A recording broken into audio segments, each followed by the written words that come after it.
Hello, everyone. I wanted to go over with you some of the details of your final project. Somebody asked Monday, hey, just what's going on? I think that's a perfectly legitimate question.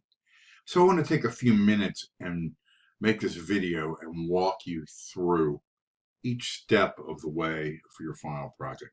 First of all, you want to select a topic. Basically, this is, you can do your topic in any capacity you feel like. I've looked at cyberbullying, what are called crimes against property and crimes against people, social media addiction, educational inequality, drug addiction, and please be specific, and disinformation on social media platforms. Now, what we want to do first is to take a look, once you've identified your subject, your topic, then you're going to want to take a look at just exactly what are you going to do. So the assignment, I have it divided into two parts here. For part one, you're going to frame an imaginary or hypothetical research project. You can describe, you're going to describe what you're going to do, how you would research it. You need to talk about a little bit about your theoretical approach or approaches. Maybe you have more than one. If you're doing, for example, somebody I think was going to study how tattoos are interpreted in the medical community, you're probably going to be looking, for example, at a symbolic interaction approach. Because what you're doing there, ask yourself, are you constructing meaning from everyday interaction from the ground up? Or alternatively, are you looking at the relationship between education and income in a community?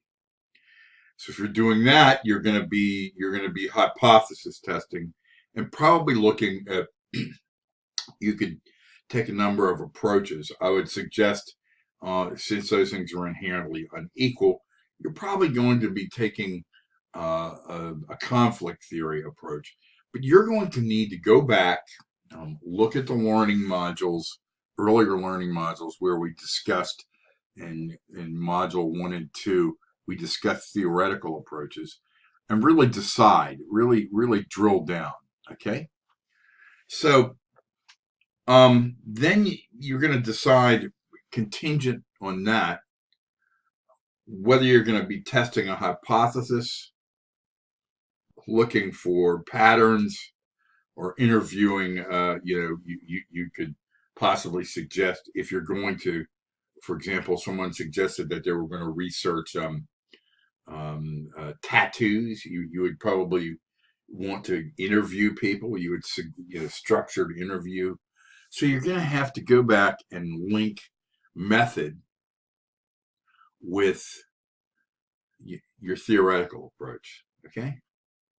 And so you're going to devise this research design. You're going to look for patterns. Okay. You're going to look for patterns, observe a social setting. How would you research your topic? And I expect it to be linked to material we studied in modules 1 and 2, linked to our discussion of theory, and linked to our discussion of methods. Now, how might we go about doing that? Where would you start? Well, in part 2, and I just have these arbitrarily there, part 1 and part 2. Okay. Let me move my head up here for a moment. Okay, part 2, you're going to write an annotated bibliography based on your topic. I'm going to provide you with a couple of links. How have other researchers analyzed and assessed your topic? You're going to describe the researchers, their sample size, their research design, their theoretical approach, and the limitations of their approach. So here's what I want to do to get started. Let's go over here to this link. It's the libraries, the UC Libraries link, okay? Now, Follow this very closely and stop the video if you need to at any point and review what I'm saying. I'm going to click on this link here. It's going to take me to a link that says that it cannot be opened within the content frame, and do not freak out and then summarily assume, oh, I can't do this assignment, and then email me and tell me you can't access the page. No, please don't do that. What you're going to need to do is to do this. Just go merely click the link down here, and like magic, it's going to take you right to the UC Library's homepage. Okay? So, from here, I might want to do a keyword search. You're never going to not have enough material. In fact, you're going to have probably too much material. But let's narrow it down. I'm going to go over here. Okay, I'm going to go for social media and mental health. Okay, one of your suggested topics. So I'm going to click on here and I go over here, and what do I see? Boom, right off the bat, I see what you're going to do, what you're going to need to do, okay, is probably to narrow your search a little. Why? You've got a million citations here. So what you have to do is go over here. This is from like 1930, okay, or 1920. Let's narrow this. Let's take this up to like 2010, okay? Boom. You do your little slide down here for the publication date. I'm going to suggest further narrow your search. We want to look at other academic research, not newspaper articles, magazine articles, or theses, or books. You don't have time to read a book. So I'm going to go over here. There's still over almost 150,000 journal articles. So I'm just going to click here. Well, that narrows my search down even further.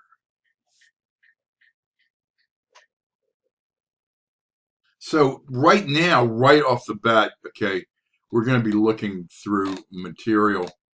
And you also want to have, okay, you want to have, maybe we'll just look at social welfare. Let's see, more. Okay.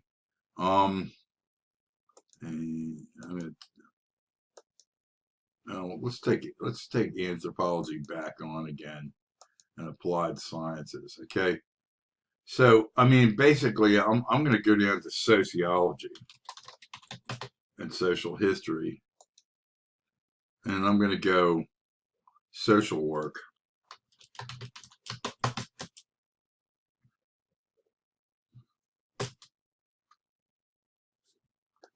Psychology.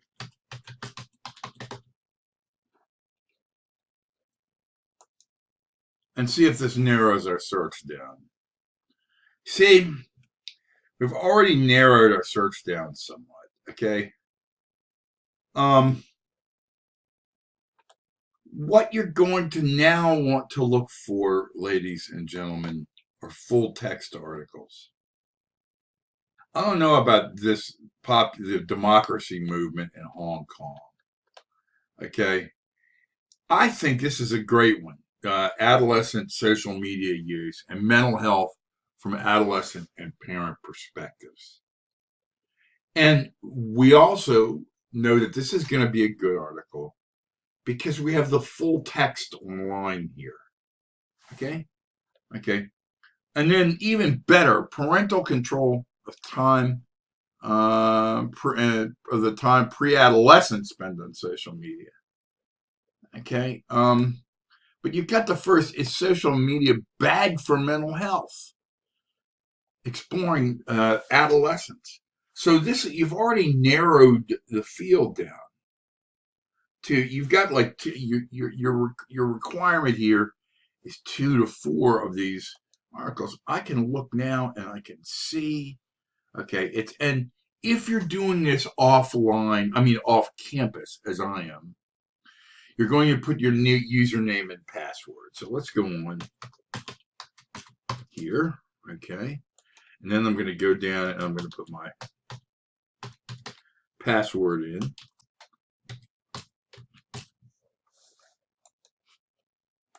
Okay.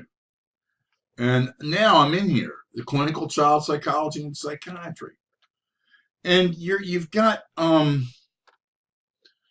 whole like slew of great information here. Okay. What's their method? I'm going to walk you through looking at what their method is here. Okay.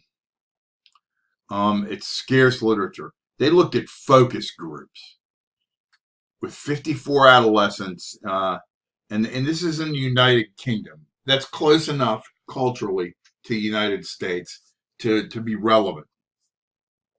Okay. And so you're going to need to read through here. You've already identified their methods. They used focus groups, 54 adolescents, and age 11 to 18. Well, what did they find? Just reading the abstract tells you a whole lot about what you need to know. The adolescents perceive social media as a threat to mental well-being. It's caused mood disorders. It was viewed as a platform for cyberbullying, and the use of social media itself is often framed as a kind of addiction. I mean, so the adolescents themselves in the United Kingdom from these 3 focus groups were identifying these problems. And then you read through this, and it talks about the aims of the article. Okay, little empiric work. They're filling in a hole in the literature. Okay, so what's their method? Right, they tell you right here: qualitative design. A focus group is going to apply a structured interview. So what they're going to be. And what I'm going to would suggest to you is this would be kind of a symbolic analysis because they didn't know what they were going to find. They were looking to identify different themes. So and they got their data analysis. Okay, thematic analysis was utilized to do its data-driven focus and meaning-making direction, which allowed for identification of social issues. They're coding. A coding frame is a technique, incidentally, that they use in text analysis. Okay, where they go through, they read through the notes that they've collected, over and over again, to see what patterns emerge and what themes emerge, and they talk about their findings. Okay. So basically, and then talk about the theme. So that's a great article. Okay. So you just by doing part 2 of your assignment, it's going to inform part 1 a little bit. All right. So there's one more addition that I need to put, here, and it's going to be,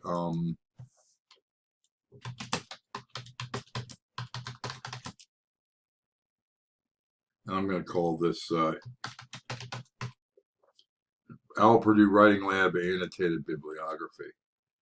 Okay, what the OWL, and I'll put a link to this, what it does is it tells you how to write an annotated bibliography, why, and the format, okay?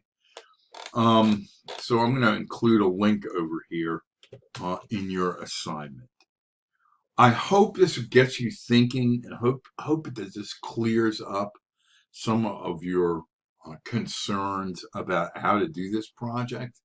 We will be working on it the next couple of class sessions and getting, we're also, just for purposes of information, getting ready to take test 2 here after we cover this chapter on deviance.